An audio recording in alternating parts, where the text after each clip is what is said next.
Hey everyone, I'm the Beard with Bearded Bird Productions, and this is my first thoughts and reactions for Falcon and the Winter Soldier, Episode 2.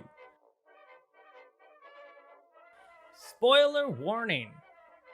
Seriously, if you haven't seen the show, there's going to be spoilers, so you have been warned. If you have not seen our thoughts and reviews for the first episode as well, please make sure to check that out. Now, Episode 2, aptly titled The Star-Spangled Man, dives into a very untouched look at Steve's legacy and more the super soldier legacy that Steve created. We have a look at some new and old Captain Americas. Starting on the front end with some of the new Captain Americas, obviously we have John Walker introduced at the very tail end of the last episode by the US government as a replacement for Steve Rogers. Though he does say in this episode that he's not here to replace Steve Rogers, we know that that is unfortunately what's happening. Now, John Walker has obviously numerous badges. He's gone through the training. In the comics, one of the biggest story arcs is his understanding of utilizing the shield the way that Steve Rogers did. Obviously, they only have 6 episodes of Falcon and the Winter Soldier and can't spend too much time on that. Although they show a clip of him practicing with it, he actually in the comics was taught how to utilize his shield with the help of Taskmaster, who will be introduced in the Black Widow movie coming later this year. Now, along with his numerous badges, commenting on how he has also jumped on some grenades and being a big old football star, there's a lot of differences to unpack between Steve Rogers and John Walker. They're all good army buddies, they're all good army boys, they've never met, but it's at the core of Steve Rogers that you can tell, like, they say they both have guts, but Steve Rogers always looked out for the little man. He was always there to protect and preserve the rights of everybody, and he wasn't that selfish individual. It was never about himself. Take John Walker, there were a couple comments and a couple lines that were kind of dipped in throughout the entire show that kind of point John Walker in a different direction. In the beginning, when they were in the locker room before he was introduced onto the field, his buddy Lamar Hoskins came in and said, "Hey man, you can't punch your way out of things anymore." That line stuck with me, and I was like, okay, cool. So he's used to punching his way. He's used to fighting first, asking questions later. I'm interested to see how that plays out. Later on, he was having a conversation that is at the very end of the episode with Bucky and Sam, and they mentioned that he has to go through these red tape now. They don't want to work with him anymore. There was a lot of poking and prodding throughout the episode, but that was, I guess, the final linchpin where he stated to them, if you're not going to work with me, basically just stay out of my way. This is a more aggressive approach to the Captain America that we've been used to. You got to start wondering, where is this going to go? Is he going to continue to spiral down this path where he's going to get frustrated with the red tape? He's going to start breaking the rules. How is he going to do that? What is he going to do that's going to break the camel's back in a sense? Where is it going to go? Who knows? But luckily by his side, he will not be alone. He will be with Battlestar. That is Lamar Hoskins, his good army buddy, who in the comics does take up the title Battlestar as he was introduced as in this episode. So I'm interested to see how that goes. There's actually a couple other pieces that I'll be mentioning later about John Walker and Battlestar's relationship with some of the villains later on, and interested to see how that plays out in the next couple episodes of Falcon and the Winter Soldier.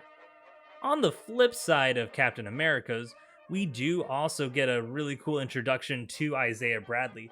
I was wondering if they were going to go down this path. I actually did think that they were going to throw out the name or make the comment on this, but they really bring it up pretty quickly and pretty well.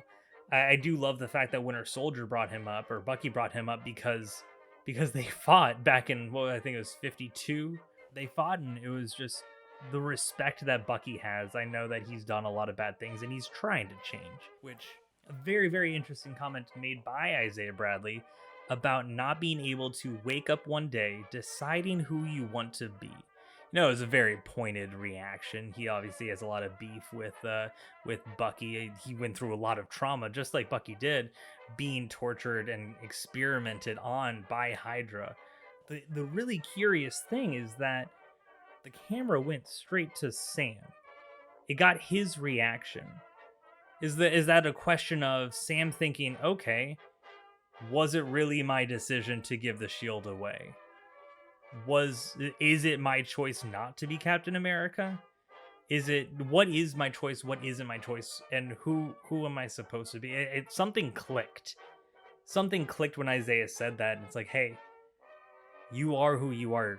You can't just turn around one day and be like, ah, man, that ain't me. Nah, I'm good. I'm good. But Isaiah Bradley is such an interesting character overall, and I think they did a really good job unpacking it. Obviously, in the comics, he's a little bit more of a hero. In the movie, they put more of a realistic spin on it. I think they did a great job. But the fact that no one knows he was a super soldier, Captain America, really, and it gives that understanding of like, okay, is this where the super soldier serum came from? Who's been experimenting on him? Who's been doing this? Where's this super soldier serum come from? And we will get to that in just a second as we slide on down and talk a little bit more about the villains in just a moment. But before we do that, the boy who answered the door, Isaiah's grandson, I'm assuming it's Isaiah's grandson, Eli, is actually Patriot. Patriot is part of the Young Avengers, and you can see how they are continuously trying to set up different things. I wonder if he already has some of that super strength from the super soldier serum through his grandfather. But I'm curious because, you know, they have Hawkeye coming out with Kate Bishop. Obviously, they introduced Speed and Wiccan in WandaVision. So there's a lot of different pieces that they're constantly unfolding. You can tell that Marvel is taking a lot of time and effort into putting these pieces together. So it's really interesting to see how they all line up. But it really got Sam thinking, I think.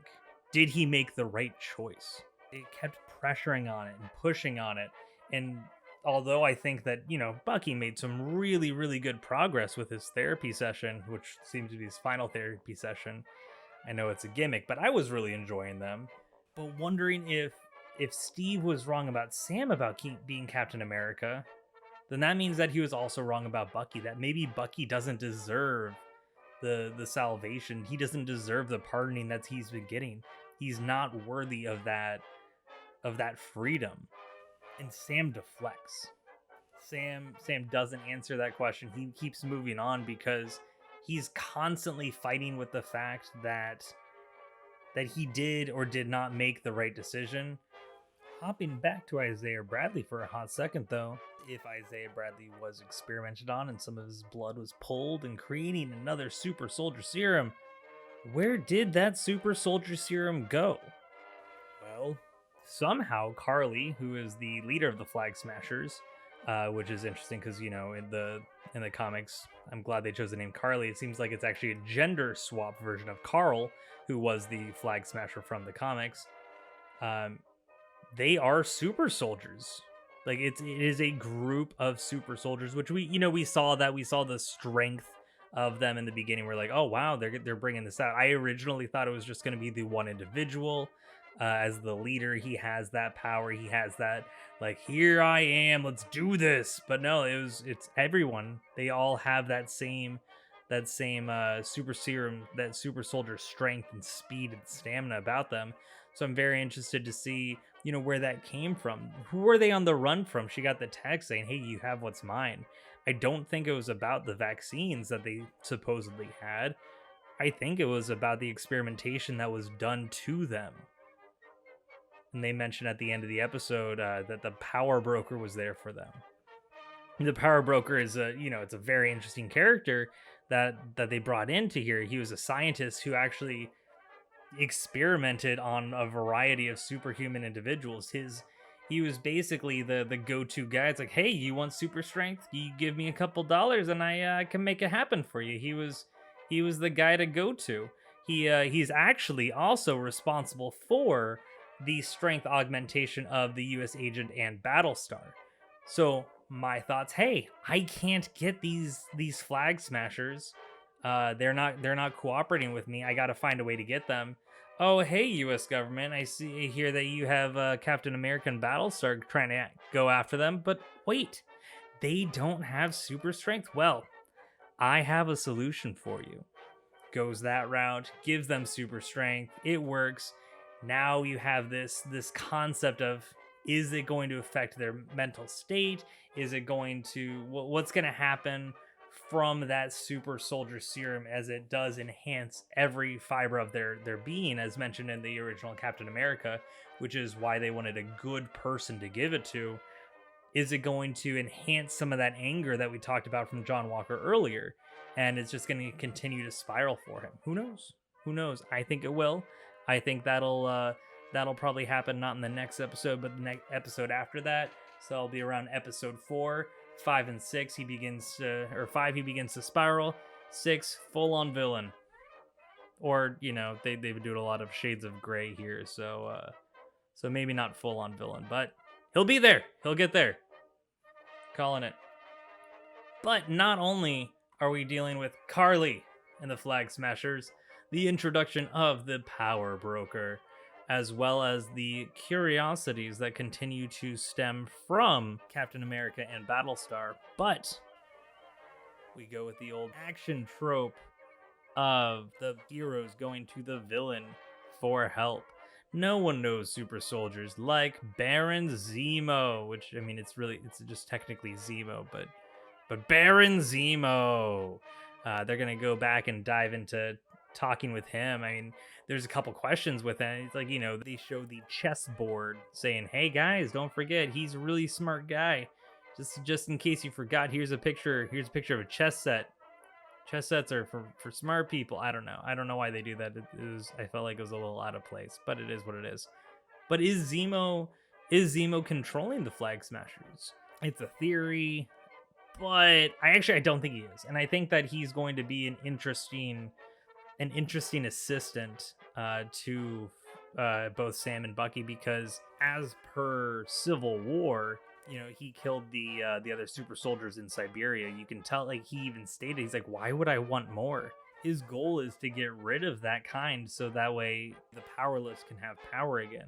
Granted, it's in the same direction as the Flag Smashers, but it's just a different way to go through. And I think that Zemo will help them for a bit, but obviously he's going to betray them and then wreak havoc somewhere else down the line.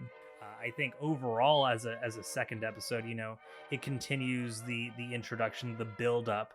If you really think about it as a 3-act piece, we're still in Act 1. We're still in the prologue, if you will, where we're still finding out about more characters, unboxing the show one panel at a time. And I think it's going to continue to have more layers. We haven't even seen Sharon Carter yet.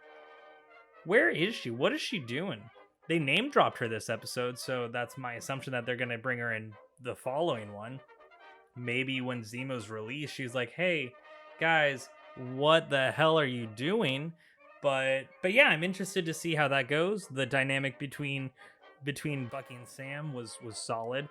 Very similar, very akin to the Civil War. Little bicker back and forth, little banter. So very happy to see that was still intact. I was a little disappointed that the reason that they met up was, you know, just because, like, they found each other. Like, he knew where he was. It was a little bit lackluster. It wasn't as exciting as I was hoping for. It wasn't as effect based. I mean, yes, they both saw that there was a new Captain America, and there's like, hey, did you see this? But I mean, that could have been a phone call. Why did he have to go find him in some hangar bay? Obviously to move the plot forward, but just text him. It's not that hard. But that's fine. Overall, I think it's a great show. I think Marvel's doing a fantastic job with their Disney Plus shows. I'm very interested to see how Hawkeye is and how Loki is. Loki obviously is going to be more of that sci-fi adventure. Seems to be a little bit of a mystery detective piece. But I like how they are going down different genres for the different shows, and I think that's really, really nifty, if you will. Obviously, if you liked and you want to hear more, I'll be doing these each week. Please click the subscribe button. Any other videos you guys want us to review, please shoot it out in the comments below. Anything we missed that you guys thought was exciting, please comment below as well. And we'll talk to you guys soon. Bye. Bye. Did you hit subscribe yet? Just click it. Click it. I believe in you.